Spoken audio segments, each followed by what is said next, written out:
Hello and welcome to Sonnetcast, William Shakespeare sonnets recited, revealed and relived. I am Sebastian Michael and this is Sonnet 12. When I do count the clock that tells the time, and see the brave day sunk in hideous night, when I behold the violet past prime, and sable curls all silvered o'er with white, when lofty trees I see, barren of leaves, which erst from heat did canopy the herd, and summer's green all girded up in sheaves, borne on the bier with white and bristly beard. Then of thy beauty do I question make, that thou among the wastes of time must go, since sweets and beauties do themselves forsake and die as fast as they see others grow. And nothing 'gainst time's scythe can make defence, save breed to brave him when he takes thee hence. In the gorgeous, pensive and mature Sonnet 12, William Shakespeare finds a whole new register to relate a message that is, of course, by now quite familiar, and he reveals something of the depth and melancholy that will become a feature of future poems in the series. What, though, does it actually mean? When I do count the clock that tells the time, and see the brave day sunk in hideous night, when I look at the clock and notice how time passes, and when I see how day turns into night, brave here means strong, beautiful, glorious, as contrasted by the hideous night, whereby hideous here is to be understood not so much in the sense of extremely ugly that we would use it for today, but maybe more generally unpleasant and dark. And note, if you will, the almost tick-tock in the first line. When I do count the clock that tells the time. Isn't that glorious? Isn't that just the most beautiful way of writing poetry? That you bring in a subtle onomatopoeia, but it's so beautifully contained because nothing wants to detract from the quite profoundly insightful observation that the sonnet makes, of course. When I behold the violet past prime, when I look at the violet when it is past its prime, meaning that it is wilting or indeed wilted, and sable curls all silvered o'er with white, and black curls all silvered over with white, referring of course to the dark or indeed black curls of a beautiful young person turned white with old age. When lofty trees I see, barren of leaves, which erst from heat did canopy the herd, when I see tall trees that now stand bare without their leaves, which a while ago lent shade to the animals in the field. Canopy is a verb here, meaning to lend a canopy or to cover. And summer's green all girded up in sheaves, borne on the bier with white and bristly beard. And the green blades of grass grown for its grain, such as barley or wheat, summer's green, now bound up in sheaves and carried on the waggon, with the bristles of their awns resembling the white beard of an old person. Then of thy beauty do I question make, that thou among the wastes of time must go.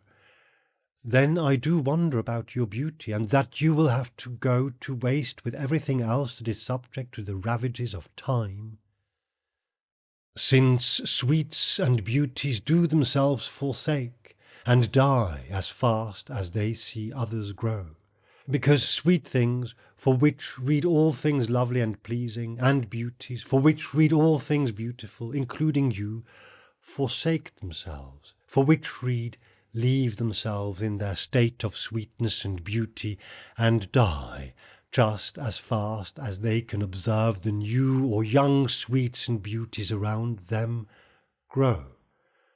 And nothing 'gainst time's scythe can make defence, save breed to brave him when he takes thee hence.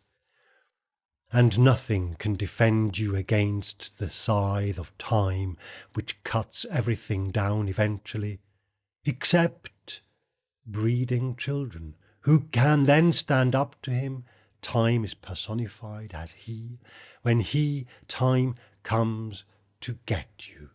The way time is portrayed here as a character very much resembles the classical personification of death as a reaper with a scythe. This beautiful meditation on time is the first of its kind we encounter, and the only one to form part of the procreation sonnets. Gone, at least for the time being, is any flamboyance or frivolousness, any notion that Shakespeare may be joking, or that he may be hinting at anything other than a fundamental truth, or that he may be speaking on somebody else's behalf here, and his heart may not really be in it. None of this here seems to apply.